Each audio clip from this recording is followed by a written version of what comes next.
Owning a home is the American dream. That's what they tell you. The dream. You buy a house, you finally own something, you plant a little flag on the dirt, put a white picket fence around it, and boom, you're a success. But here's the punchline.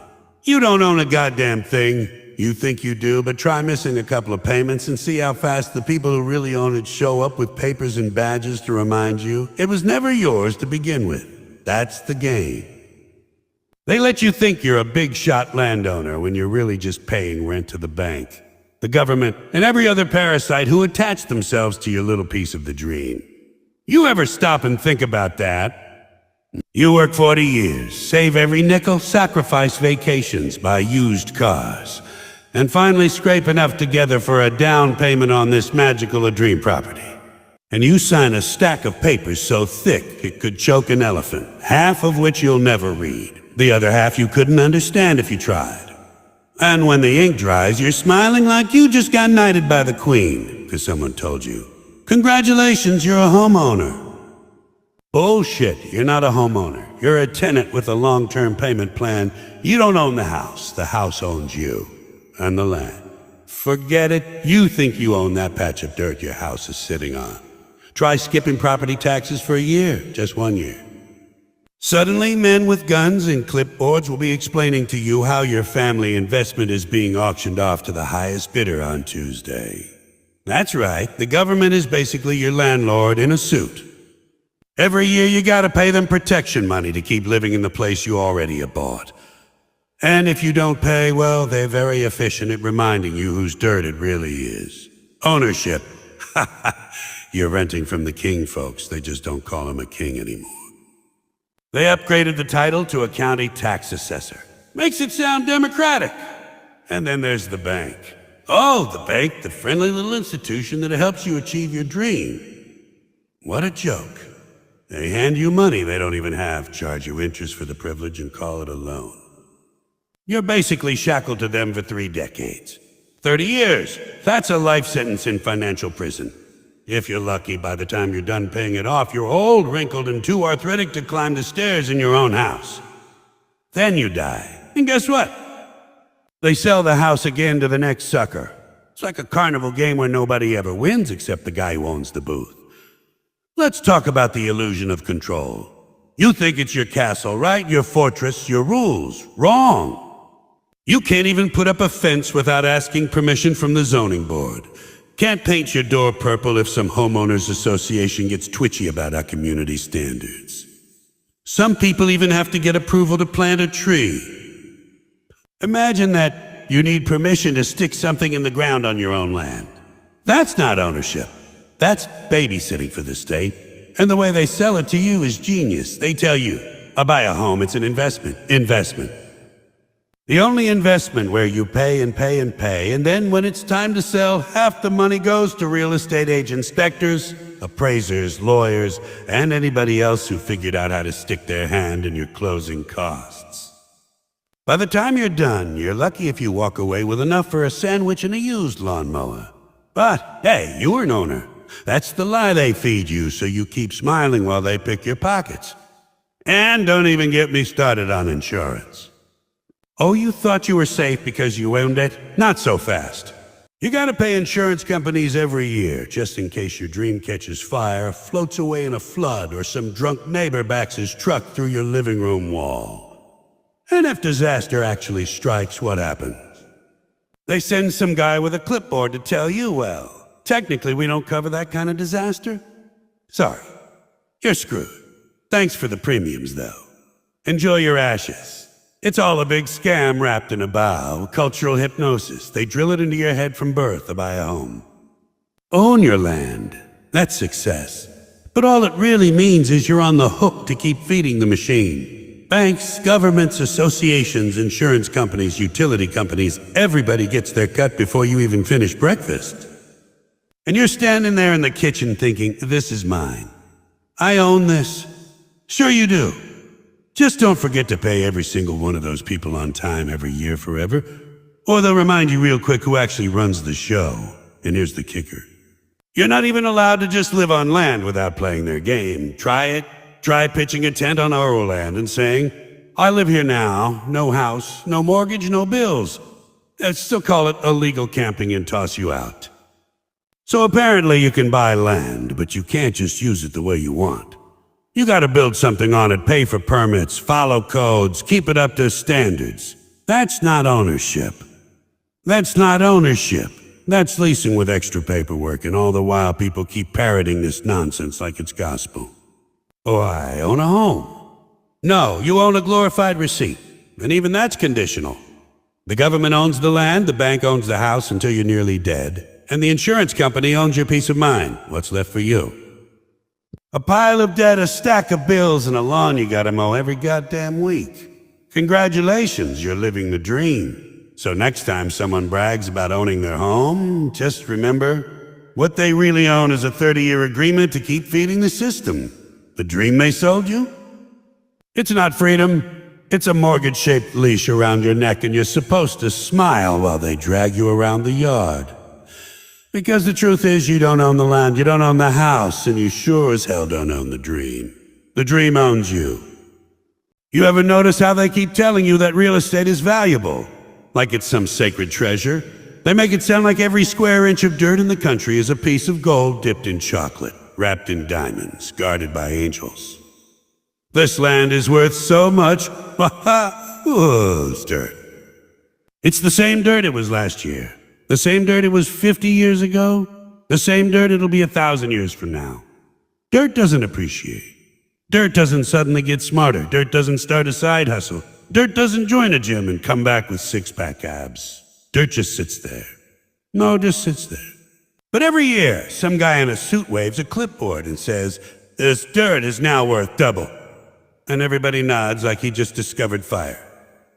And that's the scam, isn't it? They convince you that dirt has a personality. One year it's a regular dirt, the next year it's a prime dirt. Like it got a promotion. You're paying extra for the privilege of standing on the exact same patch of earth, but now it comes with an attitude. Ooh, you didn't know? This is luxury dirt. It's near Starbucks. That means it's special. Starbucks shows up, suddenly the dirt went to Harvard. Your mortgage just got a PhD in bullshit. And the language they use is genius. They don't say a dirt went up. They say the market appreciates. Appreciate. Who's appreciating? I don't see the dirt sending thank you notes. Dear buyer, thank you for recognizing my newfound value. Sign the backyard. Appreciate means somebody made up a number and everyone agreed to pretend it's real. It's like a group hallucination. Everybody takes the same drug, stares at the same dirt, and goes, yeah, that looks more expensive. That's not economics. That's improv theater. And you'll notice the dirt never improves. The dirt doesn't get safer. The dirt doesn't get more fertile. If anything, half the time the neighborhood gets worse. Crime goes up, schools go down, traffic's a nightmare. But the price still goes up. You're paying more money for a crappier life. Imagine going to a restaurant and every time you go back the food gets worse, the service slower, the table's dirtier, but the bill doubles. And people brag about it. No, yeah, last year this burger was $10, now it's $30. Great investment. No, you're just an idiot with ketchup on your face. And the way they spin it, they make you feel like you're the crazy one if you question it. You don't understand, property values are rising. Rising? Rising based on what? Did they sprinkle magic beans in the soil? Did God personally bless the foundation? No, they built a Whole Foods down the street and suddenly your rent's 3 times higher. It's not real value, it's imaginary, it's monopoly money. But as long as the suits keep printing reports and the TV keeps saying the market's hot, everyone goes along with it. You want to know how fake it is? Look at bubble markets. One year the same houses are worth $500,000. The next year it's worth $300,000. Did the bricks evaporate? Did the plumbing dissolve? No, it's the same damn house. But the magic number fairy came by and said, oops, not worth as much anymore. So the number changes, your taxes change, your payments don't change, and you're sitting there wondering why you just got poorer without doing anything. That's not a market, that's a rigged carnival game. You throw the ring, it bounces off the bottle. The guy shrugs and says, sorry, not this year. Oh, I see. And they sell you the illusion that you're lucky to even get in on it. Buy now, prices are only going up. It's always going up. It's been going up since they invented the phrase. They said the same thing in the 70s and the 80s and the 90s. Every decade, same line. Well, buy now before it's too late. Too late for what? Too late to get ripped off. Too late to sign your life away for triple what it's worth. The urgency is part of the trick. If they told you the truth, that value is arbitrary, numbers are made up, and half the people cashing in are just flipping illusions, you'd never touch it. But they pump you with fear. Hurry, hurry, hurry, only a few left, like they're selling hot dogs at a ball game. Oh, get your overpriced mortgage right here, only a few dream homes left. And think about this. If property really had intrinsic value, why would neighborhoods rise and fall depending on what stores move in? A Walmart shows up, values plummet. A Trader Joe's shows up, values skyrocket. So what's valuable, the land or the kale chips? Apparently, kale is worth $100,000 on your mortgage. Forget the American dream, this is the American produce aisle. You're not investing in a home, you're investing in grocery stores. But the banks love it. Oh, they love it. The higher the imaginary value, the more they can lend you, the more interest they can collect, the more debt they can sell. It's a pyramid made of spreadsheets. They take your house, put a made-up price on it, chop the loan into pieces, sell it to investors, and everyone takes a cut. And everyone takes a cut. Meanwhile, you're the only one who has to actually live there and mow the lawn. The people making money never touch the dirt. They're too busy buying yachts with the profits from your inflated mortgage. And let's not forget the appraisers. These guys are professional dirt whisperers. They come in, walk around your house, look serious, maybe poke a wall and then pull a number out of thin air. This house is worth $500,000. How do you know? We compared it to 3 other houses nearby. Oh, so it's copycat economics. Monkey see, monkey say it's worth more. That's your scientific method? You're just gossiping with numbers. Oh, the house down the street went for $500,000, so yours is too. That's not appraisal. That's neighborhood peer pressure. And people lap it up. They brag. My house went up in value. No, it didn't. It's the same damn house. You didn't paint it. You didn't fix it. You didn't add a room. You just sat on it while men in suits played with charts. And now you think you're a genius. You didn't earn that money. You just got lucky enough to be standing on the right dirt when the monopoly board tilted. And don't worry. When it tilts the other way, you'll still be paying the same mortgage. You'll be bragging one year and crying the next. But hey, it's all part of the market. And that's the beauty of the scam. They've convinced everybody to worship the numbers. Nobody questions them. A man in a tie says, "This is valuable." And people bow down like he's Moses coming down from the mountain. No tablets, just a Zillow estimate. And people rearrange their lives around it. Move here, don't move there. Pay more, pay less. All because somebody invented a number. Nobody remembers that dirt is dirt. Nobody remembers that land is just land. They turn the ground under your feet into a stock ticker. And you're the sucker trading your life for imaginary profit. Because the truth is, the house doesn't make you rich. The market doesn't make you rich. The only people who get rich are the ones convincing you that imaginary dirt is worth real money.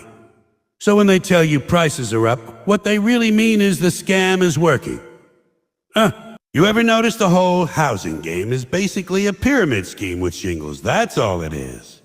A bunch of people stacked on top of each other, everyone paying the guy above them, while the guy at the very top sits on his ass collecting checks for doing absolutely nothing.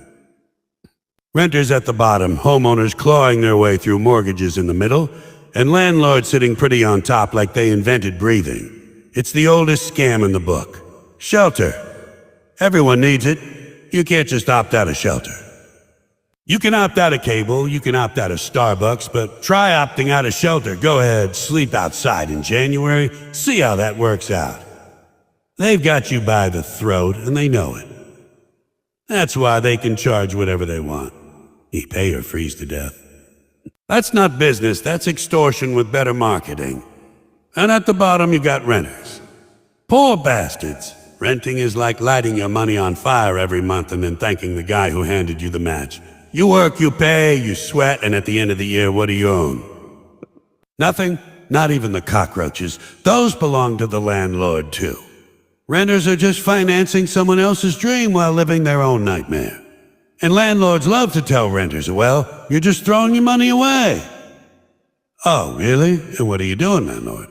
You're throwing someone else's money into your pocket. At least the renter gets a roof and some leaky plumbing. The landlord gets interest-free cash delivered every month without lifting a finger. Who's the real genius here? And then in the middle, you've got the homeowners. Oh, they think they're special. We're not renting, we're building equity. Equity, that magical word people use to justify spending 30 years on the world's longest payment plan. Homeowners are just renters with longer contracts. You still pay every month, you still get kicked out if you stop paying, and you still don't really own the place until decades later. The only difference is when the sink explodes or the roof caves in, you don't get to call the landlord.